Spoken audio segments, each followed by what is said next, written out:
Bonjour, nous sommes le 24 novembre. Donc le mouvement des poubelles a commencé maintenant depuis 3 jours effectifs, le 22.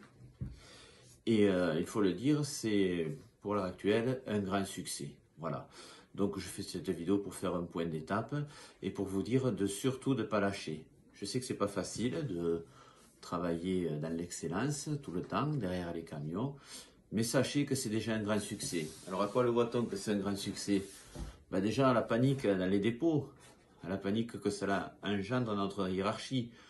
Et je ne parle pas ici des N+1, c'est-à-dire des surveillants qui dans l'ensemble ont un comportement très très correct. On n'entendait pas mieux de... Voilà, ils se comportent très bien, mais de toute façon ils savent que c'est aussi leur intérêt.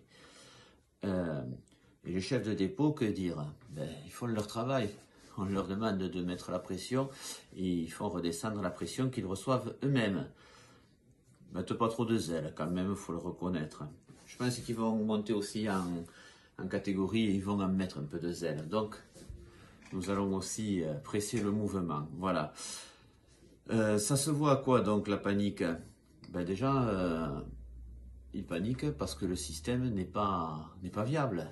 Les secteurs sont pas finis dans quasiment tous les dépôts. Alors certains disent qu'ils vont finir leur secteur à leur seconde tournée en fin de semaine. Ben, si c'est le cas, ça ne change rien. Finissez les secteurs, ils ne seront quand même pas finis lundi, mardi et mercredi prochain. Voilà, c'est tout. Et on n'est pas encore à fond au niveau des règlements, il m'en reste encore un peu. Et en sachant aussi que je sais que toutes les équipes ne font pas ce mouvement à la lettre. Parce que c'est dur, hein. C'est dur de se garer devant un impasse et de ne pas reculer. À ce sujet, le code de la route, il est très clair.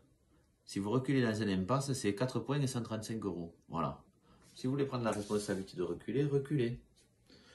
Demandez un ordre écrit. Demandez un ordre écrit, un ordre de la direction en disant oui, je vous donne l'autorisation, monsieur un tel, nominatif, hein. Vous avez l'autorisation avec le camion de reculer dans telle impasse et j'en prends toute la responsabilité. Vous verrez, vous ne l'aurez pas. Vous ne l'aurez jamais cet ordre. Alors demandez-le. Tant que vous n'avez pas l'ordre, ben, vous vous garez comme je vous ai dit devant, même si l'impasse fait 100 mètres. Voilà. Ensuite, je voudrais revenir aussi vite fait sur les pauses. Les pauses, oui, c'est au dépôt. On ne fait pas une pause sous un arbre dans un parc public, surtout en hiver, hein, bien sûr, ou dans un endroit qui n'est pas aménagé. Voilà. C'est la loi, c'est la règle. De toute façon, on a besoin de faire des besoins, c'est 2 fois le même mot. Mais donc, vous rentrez au dépôt, c'est tout. C'est comme ça. Et qui nous embête pas trop là-dessus, parce qu'on va leur demander la mise aux normes des dépôts. Vous voyez, par exemple, à Colomiers, dans la salle de pause, il y a des placards. Il y a plein de dépôts qui n'ont pas de micro-ondes. Il y a des normes hein, pour les dépôts. Il faut les respecter. Voilà. Alors, on va vous demander aussi, si vous exagérez un peu sur les pauses, messieurs les responsables, de les mettre aux normes.